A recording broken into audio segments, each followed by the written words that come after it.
লাচিত বৰফুকনে শৰাইঘাটৰ যুদ্ধত মোগলক খেদি পঠিয়াইছিল মানাহ নদী পাৰ কৰি। ইমানে শৰাইঘাটৰ যুদ্ধৰ বিস্তৃত কোনো বৰ্ণনা আজিলৈকে মুকলিভাৱে কোনো বুৰঞ্জীতেই পাবলৈ নাই। ই অত্যন্ত দুৰ্ভাগ্যজনক কথা। আমি শৰাইঘাটৰ মহাৰাণ সম্পৰ্কত টাই ভাষাৰ বুৰঞ্জীত কি লিখা আছে আৰু ইতিমধ্যে অসমৰ আপোনালোকক মই কিছু কথা ক'ব খুজিছোঁ যে শৰাইঘাটৰ মহাৰণৰ আজি ৩৪৯ বছৰ হ'ল, অৰ্থাৎ ভাৰতক পৰাস্ত কৰাৰ ই এক সোণালী অসমৰ ইতিহাস। সৰ্বকালৰ বাবে ভাৰতক পৰাস্ত কৰাৰ সোণালী ইতিহাস শৰাইঘাটৰ মহাৰণ। খিলঞ্জীয়া জনগণৰ বাবে শৰাইঘাটৰ মহাৰণৰ দেশপ্ৰেম এক অতুলনীয় কীৰ্তি। শত্ৰুৰ হাতৰ পৰা প্ৰাণপণে যুঁজি আই মাতৃভূমিক ৰক্ষা কৰাৰ বাবেই শৰাইঘাট আজীৱন এক জ্বলন্ত প্ৰেৰণা অসমৰ জনগণৰ বাবে। শত্ৰুৰ হাতৰ পৰা দেশ আৰু জাতিবোৰক ৰক্ষা কৰাটো আমাৰ সকলোৰে এৰাব নোৱাৰা দায়িত্ব আৰু কৰ্তব্য। কাৰণ দেশখন সুৰক্ষিত হৈ থাকিলেহে দেশৰ মানুহবোৰ শান্তিৰে জীয়াই থাকিব পাৰে, আৰু দেশত শান্তি বাহাল থাকিলেহে জাতিয়ে ভাষা, কৃষ্টি, সংস্কৃতি, সভ্যতা সকলো দিশতে উত্তৰণ ঘটাব পাৰে। ইটোৰ লগত আনটোৰ সম্পৰ্ক আছে। প্ৰথম, দেশখনৰ সুৰক্ষা। আজিৰ তাৰিখত অসমৰ কিন্তু চৌদিশত সুৰক্ষাৰ কোনো ব্যৱস্থা নাই। অত্যন্ত ভয়াৱহ এটা স্থিতিত আহি আমি আজি থিয় হৈছোঁ। আজি মাতৃভূমি মোৰ প্ৰাণতকৈও প্ৰিয় অসম দেশখন সকলো দিশৰ পৰাই শত্ৰুৰ দ্বাৰা আক্ৰান্ত হৈছে। হাজাৰ বছৰীয়া গৃহভূমি তথা উত্তৰাধিকাৰী সূত্ৰে লাভ কৰা নিজস্ব ভূখণ্ডত অসমৰ খিলঞ্জীয়াসকলে আজন্ম অধিকাৰৰ পৰা দিনে দিনে বঞ্চিত হ'ব ধৰিছে। বিদেশী মূলৰ আৰু বহিৰাগত লোকে খিলঞ্জীয়াৰ ৰাজনৈতিক শাসনৰ অধিকাৰ কাঢ়ি নি খিলঞ্জীয়াৰ মূৰত উঠি কিৰিলি পাৰি অট্টহাস্য কৰি আছে। আমি একো কৰিব পৰা নাই। আমাৰ ৰজা মহাৰজা বীৰ বীৰংগনাসকলে সকলো ধৰণৰ শত্ৰুৰ বিৰুদ্ধে যুঁজি সীমাহীন বলিদান আৰু ত্যাগৰ বিনিময়ত দেশখন আমাৰ বাবে এৰি থৈ গৈছে। আৰু আমি যদি সঠিক দায়িত্ব পালন কৰি দেশ ৰক্ষা কৰিব নোৱাৰোঁ, তেনেহ'লে পূৰ্বপুৰুষে আমাক অভিশাপ দিব। সঁচাকৈ আজি আমি অভিশপ্তহে জাতি। আমি সৌৰ্য বীৰ্যহীন কাপুৰুষত পৰিণত হ'লো নেকি? আমি কৰ্ম সংস্কৃতি এৰি আনৰ ওপৰত নিৰ্ভৰ কৰি গোলাম হ'বলৈ প্ৰয়াস কৰিছোঁ নেকি? এই কথাও চিন্তা কৰাৰ সময় উকলি গৈছে। অসম দেশে কেতিয়াও ভাৰত আক্ৰমণ কৰা নাছিল। আমাৰ অসম দেশখনে কেতিয়াও ভাৰত আক্ৰমণ কৰা নাছিল। ভাৰতেহে বহুবাৰ বুলি এইকাৰণে কৈছোঁ, 17 বাৰ at the time of Ahom king. তাৰ আগতে আমাৰ দেশখন এই ভূখণ্ড য'ত আমি আজি বহি আছোঁ, আমাৰ এই ভূখণ্ডৰ নাম 3টা নামেৰে বিধৌত। প্ৰথমে এই ভূখণ্ডৰ নাম আছিল প্ৰাগজ্যোতিষপুৰ। তাৰপিছত এই ভূখণ্ডৰ নাম হ'ল কামৰূপ। তাৰপিছত এই ভূখণ্ডৰ নাম চুকাফা আহি যেতিয়া সকলো জাতি উপজাতিক একত্ৰিত কৰি নতুন ৰূপত গঢ় দিলে, তেতিয়াই হ'ল অসম। কাৰণ যি মোগলৰ ইতিহাস, বাহাৰিস্তিনী গায়বী, তাবাক-ই নাছিৰী ইত্যাদি বিভিন্ন মোগল বাদশ্বাহসকলৰ যি নথি, তাত অসমৰ ৰেফাৰেঞ্চ আছে। আৰু সেইটোৱে ফাৰ্ষ্ট ৰেফাৰেঞ্চ। তাৰ আগত আৰু কোনো ৰেফাৰেঞ্চ আপুনি বিচাৰি নাপাব। ব্ৰিটিছে পিছত লিখিছে। ব্ৰিটিছটো সিদিনা আহিছে 1826ৰ ইয়াণ্ডাবু সন্ধিৰ পিছত। গতিকে তাৰ আগৰ ইতিহাস, সোণালী ইতিহাস, এইটো মোগল বাদশ্বাহসকলৰ বাদশ্বাহনামা ইত্যাদি এইবিলাকত সোণালী আখৰেৰে লিখা আছে। আজি লাচিত দিৱস। অসম আক্ৰমণ আমাৰ অসম নামেৰে দেশখন থাকোঁতে 17 বাৰ বুলি কৈছে। কামৰূপ থাকোঁতে মই যি ৰিচাৰ্চ কৰিছোঁ তাত 4 বাৰ 5 বাৰ হৈছে। আৰু প্ৰাগজ্যোতিষপুৰ থাকোঁতে কিমান বাৰ হৈছিল সেইটো কিন্তু আপুনি বিচাৰি নাপায়। কাৰণ কিয়? এইটো লিজেণ্ডাৰী পিৰিয়ড। তাৰ কোনো তথ্য আপুনি বিচাৰি উলিওৱা সম্ভৱ নহয়। গতিকে সেইকাৰণে লিজেণ্ডাৰী পিৰিয়ডটোক বাদ দিও। সেইকাৰণে মই 20 বা 25 বছৰ বুলি কোৱা নাই, বহুবাৰ বুলি কৈছোঁ। কাৰণ সেইখিনি উদ্ধাৰ কৰাটো আৰু সম্ভৱ নহয় আজিৰ তাৰিখত। আজি লাচিত দিৱস। অসম আক্ৰমণকাৰী ভাৰতক পৰাস্ত কৰি খেদি পঠোৱাৰ 349 বছৰ হ'ল। শৰাইঘাটৰ মহাৰণ অসমৰ খিলঞ্জীয়াৰ বিজয় গাথা। ইতিহাসৰ শুদ্ধ বিশ্লেষণেৰে খিলঞ্জীয়া জাতিবোৰৰ সুৰক্ষাৰ বাবে আমি হাতে কামে লগা উচিত। 1669 চনৰ পৰা 1671 চনলৈ 3 বছৰ হৈছিল এই শৰাইঘাটৰ যুদ্ধ। এৰা ধৰাকৈ হৈছিল, মানে খৰালি কালত যুদ্ধ হয়, বাৰিষা কালত যুদ্ধ নহয়, কিন্তু শিবিৰ থাকে দুই পক্ষৰ।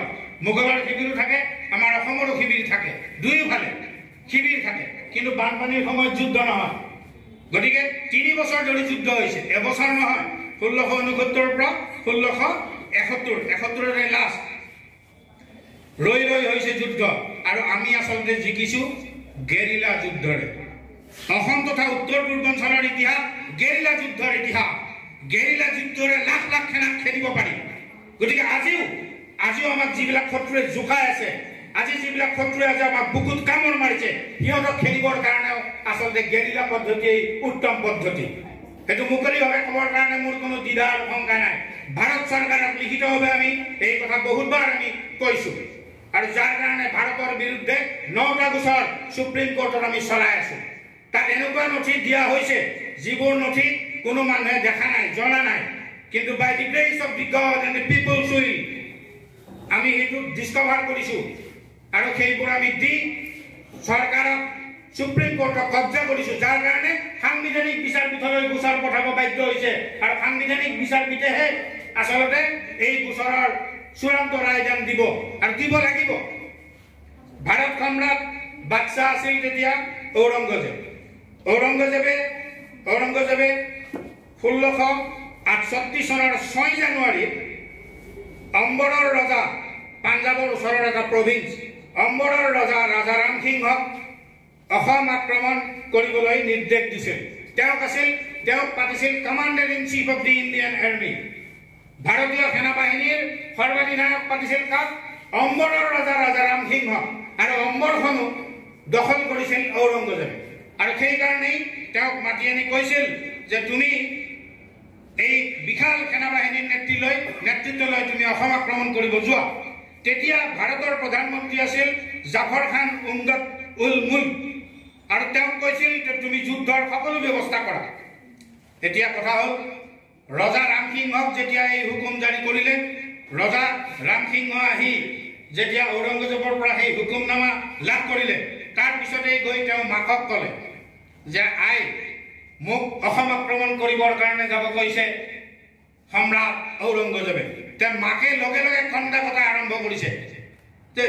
যেতিয়া কান্দিছে তেতিয়া মাকক ৰাজা ৰামসিংহই কৈছে, আই তুমি কি কাৰণত ইমান মানে উত্ৰাৱল হৈ খন্দা কটা কৰিছা? তেতিয়া মাকে কিছু স্থিৰ হৈ কৈছিল যে তুমি কোনোপধ্যেই নাযাবা, যিকোনো প্ৰকাৰে বুদ্ধি বাধ্যা কৰি হ'লেও তুমি সম্ৰাটক বুজোৱা যে তুমি অসম আক্ৰমণ কৰিবৰ কাৰণে নাযাবা, মোৰ শপত বোলে। কিয়? কাৰণ আৰু এই ডেটছ অফ ফেক্ট, অসমত সেই সময়ত বিশেষভাৱে আমাৰ কছাৰী মূলৰ তিৱাসকল এনেকুৱা মানে সাধনাৰ জৰিয়তে সিদ্ধি লাভ কৰিছিল যে মানুহক চেয়াৰত বহুৱাই থব পাৰে, মানুহক জন্তুলৈ ৰূপান্তৰ কৰিব পাৰে। য়েছ, ডেটছ ফেক্ট। আৰু তেনেকুৱা মানুহ এতিয়াও 2-এজন আছে। কিন্তু পৰৱৰ্তী পৰ্যায়ত সেই সাধনাৰ যি মহত্বতা, সেই মহত্বতা তেওঁলোকে এইটো হয় মানুহ, গতিকে ব্যক্তিগত কাজিয়াৰ কাৰণে বেলেগ বেলেগ কথাত যেতিয়া সেইটো ইউজ কৰিলে তেতিয়া সেইটো নোহোৱা হৈ গ'ল সেই পাৱাৰ। গতিকে সেই ধৰণৰ কথা থকা কাৰণেই মাকে কৈছিল যে তুমি নাযাবা, তুমি আৰু গ'লে তুমি ঘূৰি নোহোৱা, ঘূৰি কেতিয়াও আহিব নোৱাৰিবা। কাৰণ সেইখন মানে বেলেগ অৰ্থত কৈছে যে এইখন ভূত প্ৰেতৰ ঠেক, তুমি কেতিয়াও ঘূৰি নাহিবা। সেইকাৰণেই মাকে কান্দি কান্দি কৈছিল যে তুমি যুদ্ধত যাব নালাগে। তেতিয়া মাকক কৈছিল যে চাওক, মই যদি যুদ্ধত নাযাওঁ তেনেহ'লে তুমি মোৰ কটা মূৰটো তোমাক উপহাৰ দিব সম্ৰাটে। গতিকে কোনো পধ্যেই মই এই যুদ্ধৰ সেনাপতিৰ দায়িত্ব মই এৰিব নোৱাৰোঁ। তেতিয়া কৈছিল ঠিক আছে, মই 2দিনমান পিছত তোমাক এটা পৰামৰ্শ দিম। আকৌ কেইদিনমান পিছত মাকে মাতি আনি কৈছিল যে চোৱা, তুমি যদি যাবই লাগে তেতিয়াহ'লে গুৰু টেগ বাহাদুৰ, শিখ ধৰ্মগুৰু গুৰু টেগ বাহাদুৰক লগত লৈ যোৱা, 5গৰাকী পীৰ আৰু তেনেকুৱা পায়াছ মেন যিসকলে মানে মন্ত্ৰৰ জৰিয়তে তেনেকুৱা শক্তিক মানে বাধা দিব পাৰে, তেনেকুৱা এটা গ্ৰুপ তুমি লগত লৈ যাব লাগিব। আৰু সঁচাকে শৰাইঘাটৰ মহাৰণত আচলতে গুৰু টেগ বাহাদুৰক লৈ আহিছিল। আৰু 5 পীৰৰ কথাটোৱে উল্লেখ আছে, আৰু বাকী ইমান ডিটেইলছ মই যিমান ৰিচাৰ্চ কৰিলোঁ এতিয়ালৈকে পোৱা নাই। সেই 5 পীৰৰ দৰগাহ আপোনাৰ ধুবুৰীত আছে সেই 5জন পীৰ বেমাৰত ইয়াত মৰিছিল আৰু য'ত টংগুটনি আশ্ৰয় লৈ আছিল গুৰু তেগ বাহাদুৰে তাতে এটা শিখ মন্দিৰ হৈছে পিছত গতিকে সেইটোৱে মানে উদাহৰণ গতিকে গুৰু তেগ বাহাদুৰ আচলতে কোনো সমন্বয়ৰ বাণী বিলাবৰ কাৰণে অহা নাছিল তেওঁ আক্ৰমণকাৰীৰ লগত অসম আক্ৰমণকাৰী অসমক দখল কৰিবৰ কাৰণে অহা সেনা বাহিনীৰ লগতহে আহিছিল আৰু পিছত তেওঁ ঘূৰি গৈছিল আৰু তাৰ পিছত ঔৰংগজেবৰ লগত ক্লেজ হৈছে দিল্লীৰ ৰাজপথত তেওঁ শিৰচ্ছেদ কৰিছে ইত্যাদি সেইবিলাক শৰাইঘাটৰ যুদ্ধৰ লগত সম্পৰ্ক নহয় কিন্তু সেইটোৱেই মানে ইতিহাস গতিকে তেতিয়া লক্ষাধিক সেনা ভাবি চাওক 1 লাখতকৈ বেছি সেনা লৈ আহিছিল ৰাজা ৰামসিংহই সদল বলে 1669 চনৰ ফেব্ৰুৱাৰীত ৰঙামাটি ধুবুৰীৰ যিটো এলেকা ৰঙামাটি বুলি কৈছে এই ৰঙামাটিত আহি শিবিৰ পাতিছিল তাৰ পিছতে আগুৱাই আহি হাজোত শিবিৰ পাতিছিল হাজোৰ যিখন পোৱামক্কা দৰগা আমাৰ মাধৱ মন্দিৰ এই গোটেই যিটো পাহাৰ বিৰাট সেই পাহাৰটোত আহি মানে চাৰিওফালৰ পৰা ঘেৰাও কৰি ধৰি তাতেই মানে ৰাজা ৰামসিংহই শিবিৰ পাতিছিল আৰু তাৰ পৰা অলপ আগুৱাই গৈ মানে আপুনি গুৱাহাটীলৈকে যাওঁতে এই যিটো আপোনাৰ গণেশ মন্দিৰ এটা সৰুকে পায় সেই তাৰ যিটো কেকুৰি সেই কেকুৰিটো পোৱাৰ পৰা আৰম্ভ কৰি সেইখন হ'ল মানে আগিয়াধুৰি পৰ্বতৰ লগত লগ লাগি আছে আলাবৈ পৰ্বত আৰু দুৰ্ভাগ্যজনকভাৱে সেই ৰামসিংহৰ সৈতে 21জন ৰাজপুত মুখিয়াল বীৰ যোদ্ধাৰ লগতে ভাৰতৰ বিভিন্ন ঠাই नोंथाङा नायगासिनो दङ बड'लेण्ड खौरां सुंद' कमार्शियेल ब्रेकनि उनाव फैफिनगोन नोंथांमोननि सेराव इन्स्टिट्यूट अफ हेल्थ साइन्स पारामेडिकेल कलेजनि जानानै नोंथांमोननिसिम आंनि गोसो गोरबोनिफ्राय अननाय आरो खुलुमनाय जासिहरग्रोबाय आं नोंथांमोननो मोनसे मोजां खौरां फोसावनो लादों बेनो जाबाय बे इन्स्टिट्यूटआव एनएम नार्सिं आरो लेबरेटरिनि CMLT DMLT आरो BMLTनि थाखाय मुं थिसननाय सोलिगासिनो दं जायफोर फरायसाया गावनि जिउखौ ब्राइट फिउचारनि थाखाय सिमां नुदों बिथांमोना बे इन्स्टिट्यूटआव मुं थिसननो हागौ मानोथो गोबाव खालामबावगौ फैदो दिनैनो दानो 8822215677 आरो 9435781237 आव कल खालामदो एबा आबुं खौरांनि थाखाय बै फैसालियाव नुजानाय www.iohs.in.net आव थाबैनो भिजिट खालामदो एसेनोसै गोजोन्थों दानिया फैफिनदो बड'लेण्ड खौराङाव